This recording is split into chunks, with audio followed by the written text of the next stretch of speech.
अस्सलामु अलैकुम वरहमतुल्लाहि वबरकातुहू। दोस्तों, बहुत ही अहम और ख़ास वीडियो लेकर फिर से मैं आपके सामने हाजिर हुआ हूँ, जो कि जमात पंजुम की माहौलियाती मुतालिए किताब से है।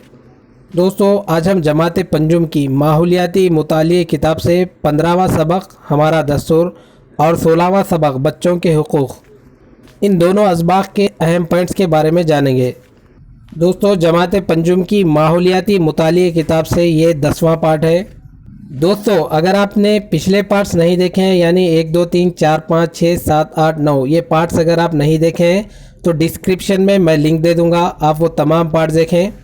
उसके साथ साथ मैं जमात चहारुम के भी अहम पॉइंट्स की डिस्क्रिप्शन में लिंक दे दूंगा, उन वीडियोस की भी आप वो तमाम वीडियोस देखें। यकीन जानिए ये वीडियो आपको बहुत सारा फ़ायदा पहुंचा सकती है, क्योंकि इन वीडियोस में जो अहम पॉइंट्स निकल कर आए हैं सबक से, वही अहम पॉइंट्स को आपके सामने पेश किया गया है। दोस्तों, मैं आप तमाम लोगों का शुक्रगुजार हूं। दोस्तों, आप इस चैनल से जुड़े रहें और दूसरों तक इस वीडियो को ज़रूर फॉरवर्ड करें। तो चलिए दोस्तों, बिना वक्त ज़ाय किए हुए हम वीडियो को शुरू करते हैं। दोस्तों, सबसे पहला पॉइंट आपके सामने ये रहा, दस्तूर साज कमेटी के सदर थे। दोस्तों, दस्तूर क्या चीज़ होता है वो पहले देखें। जैसा कि हमारे गांव के लिए सरपंच और मंडल के लिए मंडल परिषद सदर, ज़िला के लिए ज़िला परिषद सदर, रियासत के लिए वज़ीर आला और वज़रा, यानी ये तमाम लोग अपनी सतह पर हुक्मरानी करने के लिए बाज़ उसूल व ज़ाब्ते पर अमल करते हैं। तो दोस्तों, हमारे मुल्क में उसूल व ज़ाब्ते पर मुश्तमिल एक किताब मौजूद है, उसी को हम दस्तूर कहते हैं। दोस्तों, उसी को दस्तूर हिंद कहा जाता है। हमारे मुल्क के तमाम शहरियों को चाहिए कि वो दस्तूर में दर्ज उसूल व ज़ब्त अमल पैरा हों। अंग्रेज़ों से हमारे मुल्क को आज़ाद करवाने के बाद हमारा दस्तूर लिखा गया, उसकी तैयारी डॉक्टर राजेंद्र प्रसाद की सदारत में हुई। वो आज़ाद हिंदुस्तान के पहले सदर जमहूरिया थे। दोस्तों, डॉक्टर राजेंद्र प्रसाद आज़ाद हिंदुस्तान के पहले सदर जमहूरिया थे, उनकी सदारत में ही ये तमाम काम किए गए। तो दोस्तों, जवाब देखें, दस्तूर साज कमेटी के सदर कौन थे? तो जवाब आपके सामने ये रहा, डॉक्टर BR अम्बेडकर दस्तूर साज कमेटी के सदर थे। अगला सवाल आपके सामने ये रहा, दस्तूर साज कमेटी के दूसरे अरकान है। दोस्तों, बाबा साहिब अम्बेडकर दस्तूर साज कमेटी के सदर थे। जो दस्तूर साज कमेटी थी उसके दूसरे अरकान देखें, गोपाला स्वामी अयंगर, अल्लाडी कृष्णा स्वामी अय्यर, KM मुंशी, सैयद मोहम्मद सादुल्ला, N माधुर राव और PT कृष्णमाचार्युलु, ये तमाम दस्तूर साज कमेटी के अरकान थे। तो चलिए अगले पॉइंट्स की जानिब हम बढ़ते हैं। अगला पॉइंट आपके सामने ये रहा, दस्तूर की तहरीर के लिए इतना अरसा लगा। दोस्तों, दस्तूर की तहरीर ऐसे ही नहीं हुई, बल्कि हिंदुस्तान में तमाम मज़हब के मानने वाले हैं, मुख्तलिफ़ ज़ुबानें बोलने वाले हैं। तो दोस्तों, दस्तूर की तहरीर के लिए कितना अरसा लगा होगा? तो जवाब आपके सामने ये रहा, 2 साल 11 महीने 18 दिन। दस्तूर की तैयारी के लिए 2 साल 11 माह और 18 दिन का अरसा लगा। तो चलिए दोस्तों, अगले पॉइंट की जानिब हम बढ़ते हैं। अगला पॉइंट आपके सामने ये रहा, दुनिया का सबसे तवील तहरीरी दस्तूर माना जाता है। दोस्तों, यहाँ पर वर्ल्ड की बात पूछी जा रही है कि दुनिया का सबसे तवील दस्तूर कौन सा है। बहुत ही अहम पॉइंट है दोस्तों, दुनिया का सबसे तवील तहरीर दस्तूर माना जाता है। कौन से देश का, कौन से मुल्क का? तो जवाब आपके सामने ये रहा, हिंदुस्तान, यानी हमारे वतन अज़ीज़ भारत मुल्क का तवील तहरीरी दस्तूर माना जाता है। तो चलिए दोस्तों, अगले पॉइंट की जानिब हम बढ़ते हैं। दोस्तों, अगला पॉइंट आपके सामने ये रहा, इस मुल्क का तहरीरी दस्तूर नहीं है।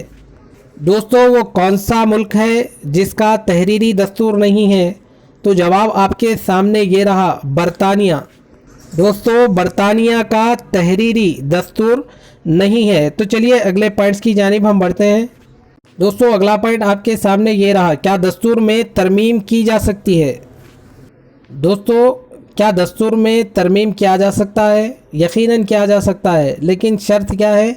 जवाब आपके सामने ये रहा, कर सकते हैं तमाम शहरियों की तायद होने पर।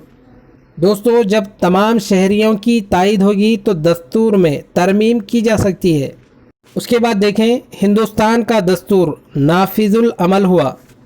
दोस्तों हिंदुस्तान का दस्तूर कब नाफिज हुआ? तो जवाब आपके सामने ये रहा, 26 जनवरी 1950 से हमारे मुल्क में दस्तूर को नाफिजुल अमल में लाया गया या फिर नाफिज किया गया। जवाब अच्छे से याद रखें, 26 जनवरी 1950 में हिंदुस्तान का दस्तूर नाफिजुल अमल हुआ। तो चलिए अगले पॉइंट्स की जानिब हम बढ़ते हैं। दस्तूर हिंद का आगाज़ होता है जिसको दस्तूर हिंद की तमहीद और तारीफ़ कहते हैं। दोस्तों जहां पर दस्तूर हिंद का आगाज़ होता है या कहें दस्तूर हिंद की तमहीद और तारीफ़ की जाती है उसे हम क्या कहते हैं? तो उसे हम दीपाचा कहते हैं। दस्तूर हिंद का दीपाचा, प्रेम्बल ऑफ इंडियन कॉन्स्टिट्यूशन।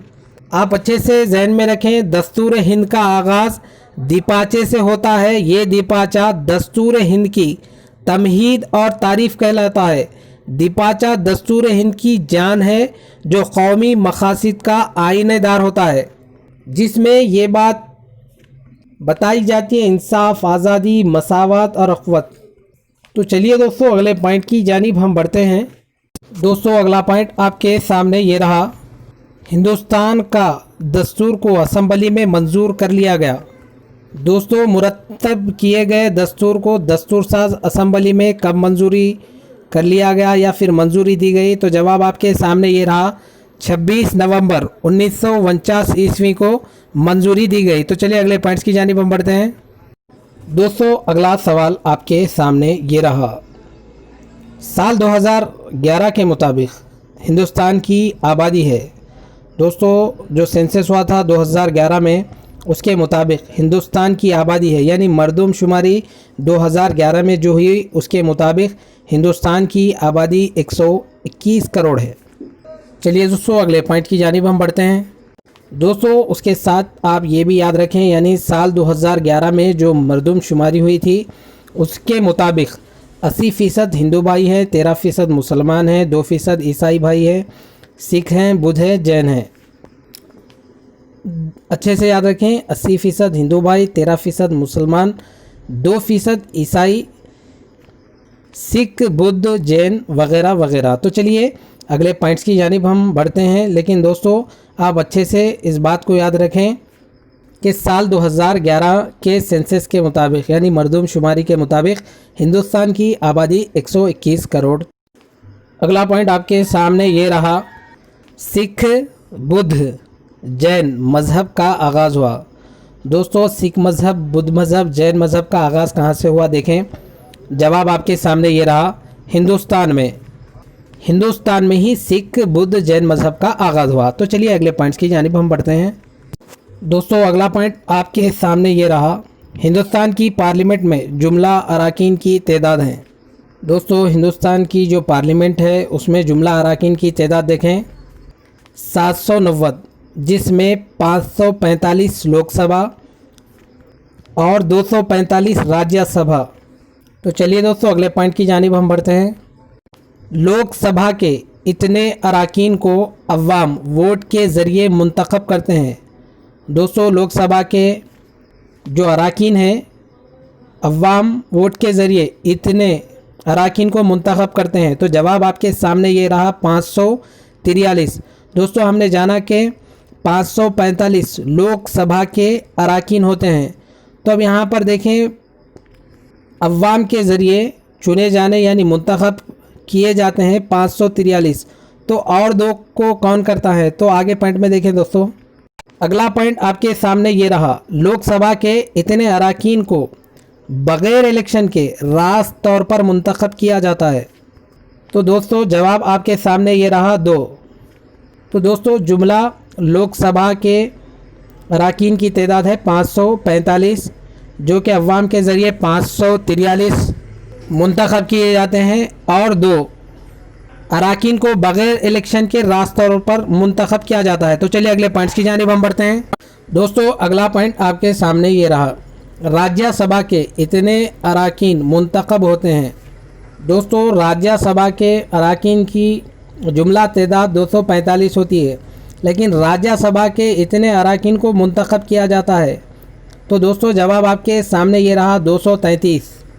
तो चलिए दोस्तों अगले पॉइंट की जानिब हम बढ़ते हैं। अगला पॉइंट आपके सामने ये रहा, राज्यसभा के इतने अरकान को बग़ैर इलेक्शन के रास्त तौर पर मुंतखब किया जाता है। दोस्तों राज्यसभा के जुमला अरकान की तादाद 245, राज्यसभा के इतने अरकान मुंतखब हुए हमने जाना कि 233। तो अब राज्यसभा के इतने अरकान बग़ैर इलेक्शन के रास्त तौर पर मुंतखब किए जाते हैं, तो उनकी तादाद देखें कितनी है, 12। दोस्तों 12 अरकान को सदर जमहूरिया राज्यसभा के लिए नामज़द करते हैं। इस तरह पार्लियामेंट के कुल अरकान की तादाद 790 होती है। तो चलिए अगले पॉइंट्स की जानिब हम बढ़ेंगे। दोस्तों अगला पॉइंट आपके सामने ये रहा, हमारी रियासत में पाए जाते हैं। जवाब आपके सामने ये रहा, कानून साज असम्बली यानी MLA, MLC यानी कानून साज काउंसिल। तो चलिए दोस्तों अगले पॉइंट की जानिब हम बढ़ते हैं। अगला पॉइंट आपके सामने ये रहा, तेलंगाना में इतने अरकान को रुकने कानून साज असम्बली यानी MLA के लिए मुंतखब किया जाता है। दोस्तों तेलंगाना में कितने अरकान को यानी MLA को मुंतखब अवाम के ज़रिए किया जाता है। तो जवाब आपके सामने ये रहा, 119 MLA को मुंतखब किया जाता है। तो चलिए अगले पॉइंट्स की जानिब हम बढ़ते हैं। दोस्तों अगला सवाल आपके सामने ये रहा, तेलंगाना में इतने अरकान को रुकने कानून साज काउंसिल यानी MLC के लिए मुंतखब किया जाता है। तो दोस्तों जवाब आपके सामने ये रहा, दोस्तों जवाब आपके सामने ये रहा 40। दोस्तों अगला सवाल देखें, दस्तूर साज कमेटी के तमाम अरकान ने दस्तूर पर अपने दस्तखत सबूत किए।